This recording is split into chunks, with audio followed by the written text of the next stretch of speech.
my sourdough jalapeno popper scones. They've got jalapenos, bacon, cheddar cheese, and a little bit of cream cheese. Let's go make them. You can find my full written recipe linked down in the description below. Just click that link, it'll take you over to the blog where you can print and save anytime. Before we get started, you're going to want to line a sheet pan with parchment paper, as well as preheat your oven to 400 degrees Fahrenheit. And then we are going to need to get started prepping a few items before we begin. So you're going to want to grab 2 medium-sized jalapenos and dice them up, so just like this. And then you're also going to want to cook 5 strips of bacon. So I've cooked it and chopped it up already. So this is just a little prep work to make our lives easier later. Once everything's prepped, grab a mixing bowl, and then we're going to add in 2 cups of all-purpose flour, as well as 1 teaspoon of sea salt. You could also use regular salt. Half of a teaspoon of garlic powder, half of a teaspoon of onion powder, and both of those need to be salt-free. And then finally, 1 teaspoon of baking powder, and I like to get an aluminum-free version. And then just grab a bread whisk, spoon, or fork, and just stir this together. You want to make sure all those dry ingredients are combined well. Once you've got those combined, you're going to grab 4 tablespoons of cold salted stick butter. I always use salted in this recipe, so it gives it a little more flavor, a little bit more savoriness, and it must be cold butter. You do not want to use margarine or softened butter that's been at room temperature. This is going to create the flakiness of the scone. It's so important. So you can incorporate your 4 tablespoons of butter in 2 different ways. You can either grab a cheese grater with the large holes on it, and we're just going to grate it in. That's the easiest way, the fastest way. The other way you can do it is a little bit old-fashioned. It works just fine. You're going to want to cut this into small cubes and then take a fork and mash it into your dry mixture. You're looking for pea-sized pieces, and then it's done. So I'm going to just do this quick grater method. It's really simple. Just going to grate our butter in. This is also why it has to be cold, or else it's not going to grate.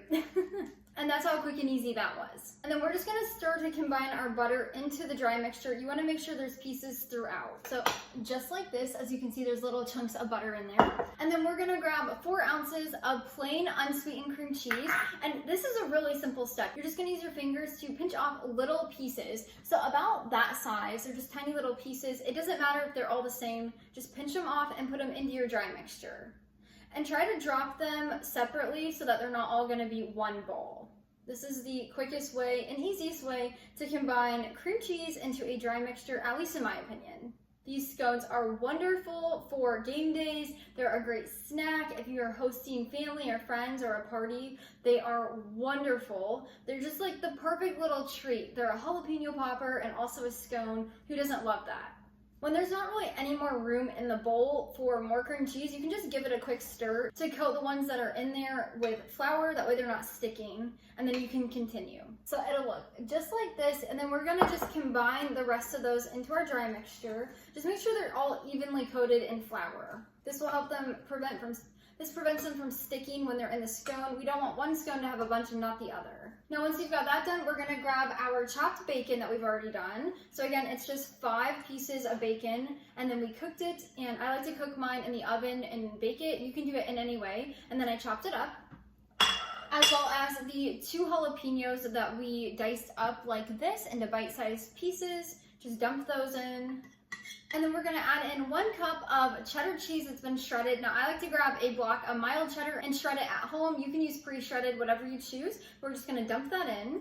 You could also use a sharp cheddar, you could use a Colby Jack, but I like a mild cheddar. It balances well with all the other flavors. And then we're just gonna stir this into the dry mixture. We add them in now because we want all those pieces of bacon and peppers and even the cheese to be coated in flour mixture. That way they don't stick in the scones, they're kind of their own thing. It smells so good in here.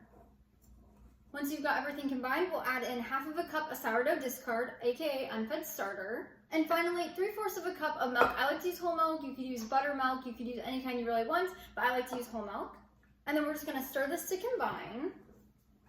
Now, depending on your sourdough starter consistency, even though we're using a discard, your dough is going to feel a little bit different. So if your starter is less hydrated, it's going to be a little bit more dry. If it's more hydrated and a little more runny, the dough is going to be a little bit more wet. You're going to just stir this together to combine almost everything. If there's a little bit of dry ingredients on the bottom left, that's completely fine. Once you've got it basically combined, we'll dump it out here. As you can see, there's a little bit of excess coming out.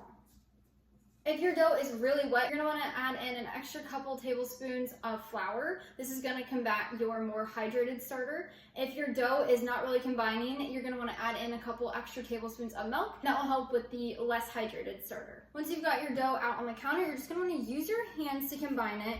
I always find that I don't need any flour at this stage, but we'll add some here in a second. So to combine everything, you're just gonna want to knead it with your hands for about 10 to 15 seconds.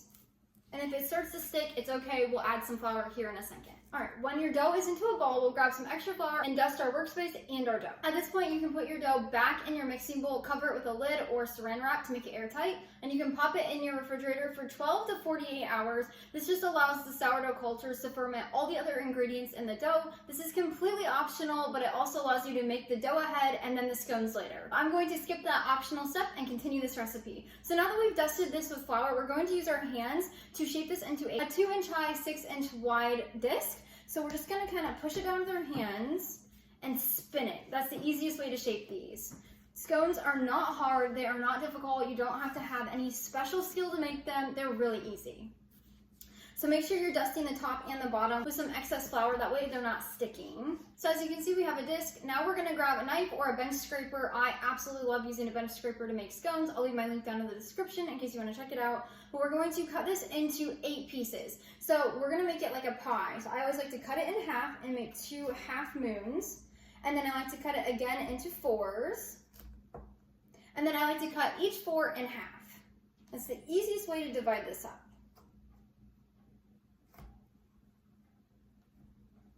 And just like that, we've shaped our scones. Wasn't that so easy? And then we're gonna grab our parchment-lined baking sheet pan now. And we're gonna place these scones on here about 2 inches apart. And you can arrange them on your baking sheet pan in any way you would like. You can do 2 lines, or you can bake them in a circle just with space between each one. So just like that. And then we're gonna pop these in the freezer for 10 minutes before we bake them. Do not place them in the fridge. Make sure you freeze them and don't skip this step. It allows them to set up before we're baking them so they're nice and crunchy and flaky and they don't melt all over the place. Once your scones have set in the freezer for 10 minutes, we'll then bake them at 400 degrees Fahrenheit for 20 to 22 minutes. You can just transfer the pan from the freezer right to the oven. When your scones come out of the oven, they'll look just like this. They smell amazing.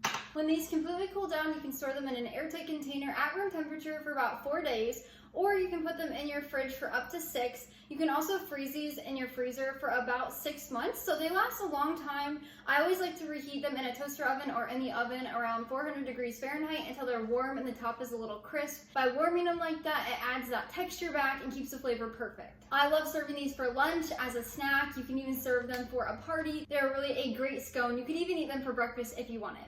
Let's give it a try quick. That is so good. It's like a jalapeno popper and a scone, everything you could ever want. And that is how you make my sourdough jalapeno popper scones. I hope you love them as much as we do. Until next time, go bring life into your home to the kitchen.